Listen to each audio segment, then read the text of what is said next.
నమో నారాయణ. జై శ్రీకృష్ణ, జై గోవింద. శ్రీమన్నారాయణంలోని 77వ దశకం. సైరంధ్రియస్తదనుచిరం స్మరాతురాయాః యాతో భూస్సు లలితముద్ధవేన సార్ధం ఆవాసం త్వదుపగమోత్సవం సదైవ ధ్యాయంత్యాః प्रतिदिनवाससज्जिकायाः उपगते त्वयि पूर्णमनोरथां प्रमदसम्भ्रमकं प्रपयोधरां विविधमाननमाददधीं मुदा रहसितां रमयां च कृशे सुखम् पृष्टावरं पुनरसाववृणोद्वराकी भूयस्त्वया सुरतमेव निशान्तरेषु सायुज्यमस्त्विति वदेद्भुत एव कामं सामीप्यमस्त्वनिशमित्यपि नाब्रवीत् किम् ततो भवान् देवनिशासु कासुचित् मृगीदृशं तां निभृतं विनोदयन्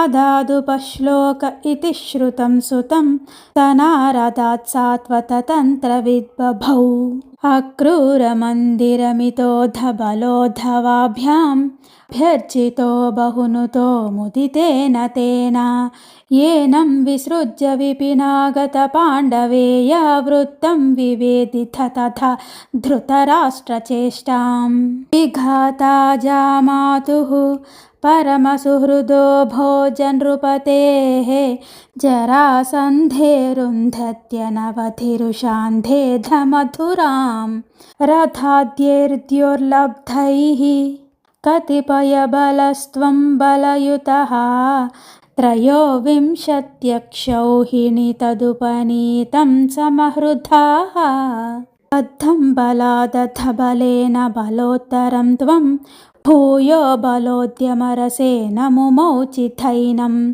शेषदिग्जयसमाहृतविश्वसैन्यात् कोऽन्यास्ततो हि बलपौरुषवांस्तदानीम् भग्नः सलग्नहृदयोऽपि नृपैः प्रनुन्नो युद्धं त्वया विधिथ षोडश कृत्व एवं क्षौहिणी शिवशिवस्य जगन्थ विष्णो सम्भूय सैकनवतित्रिशतं तदानीम् अष्टादशेस्य समरे समुपेयुषि त्वं दृष्ट्वा पुरोधयुवनं युवनत्रिकोट्या त्वष्ट्राविधाप्य परमाशुपयोधिमध्ये तत्राधयोगबलतः स्वजनाननैषीः पद्भ्यां त्वं पद्ममाली चकित इव पुरा निर्गतो धावमानो लेच्छेशेनानुयातो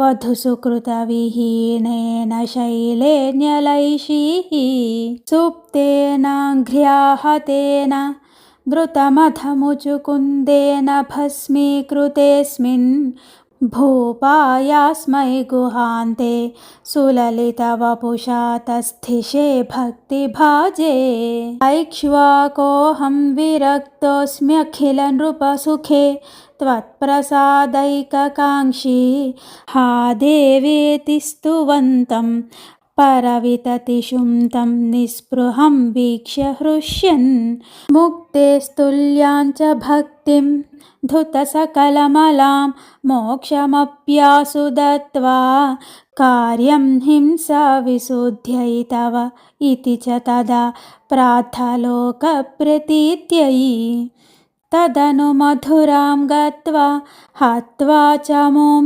यवनाहृतां मगधपतिना मार्गे सैन्यैः पुरेव निवारितः चरमविजयं दर्पायास्मै प्रदय पलायितो जलधिनगरीं यातो वातालयेश्वर पाहि माम्. हरे कृष्ण कृष्ण कृष्ण हरे हरे हरे राम राम राम हरे हरे. జై శ్రీకృష్ణ, జై గోవింద. శ్రీమన్నారాయణంలోని జరాసంధాదులతో యుద్ధము, ముచుకుందుని అనుగ్రహించుట అను 77వ దశకం సమాప్తం.